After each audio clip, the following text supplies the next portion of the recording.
ভারত নতুন বছরে রাজস্থানের মাটিতে একটি বড় ধামাকা করেছে। ভারত একটি শক্তিশালী মুসলিম দেশের সেনাকে রাজস্থানের মরুভূমিতে পাকিস্তানের কাছে নিয়ে এসেছে। আগামী কয়েকদিন পাকিস্তানে ভারত ও সংযুক্ত আরব আমিরাতের হেলিকপ্টার, ট্যাঙ্ক, বোমা ও গোলাবারুদের আওয়াজ শোনা যাবে। সংযুক্ত আরব আমিরাত তিনটি এমন ঘোষণা করেছে যাতে ভারতের নতুন বছরের সূচনাটা খুব ভালোভাবেই হলো। এখন আমি আপনাদের সংযুক্ত আরব আমিরাতের তিনটি নতুন ঘোষণার কথা বলবো। প্রথমটি পাকিস্তান সীমানার পাশে শুরু হয়ে গিয়েছে। সংযুক্ত আরব আমিরাত ভারতে তাদের প্রচুর সৈনিক পাঠিয়েছে।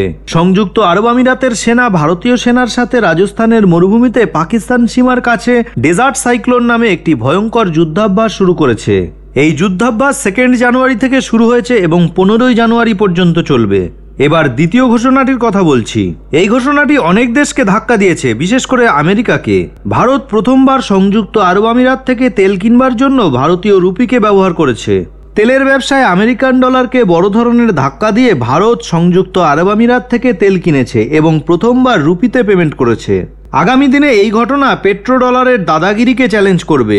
এবার সংযুক্ত আরব আমিরাতের তৃতীয় ঘোষণাটি বলছি। সংযুক্ত আরব আমিরাতে বিশ্বের সবচেয়ে বড় হিন্দু মন্দির উদ্বোধন হতে চলেছে, আর এই মন্দির উদ্বোধনের জন্য পিএম মোদিকে আমন্ত্রণ জানানো হয়েছে। পিএম মোদি আগামী 14 ফেব্রুয়ারি আবুধাবিতে তৈরি হওয়া এই হিন্দু মন্দিরের উদ্বোধন করবেন। পাকিস্তানের মতো কিছু দেশ এতে প্রচণ্ড ক্ষেপে গিয়েছে। ওইসব দেশ মনে করে যে সংযুক্ত আরব আমিরাত একটি মুসলিম দেশ হওয়া সত্ত্বেও সেখানে হিন্দু মন্দির কেন তৈরি হচ্ছে, আর যদি তৈরি হয়ও তবে এত বড় মন্দির কেন তৈরি হচ্ছে।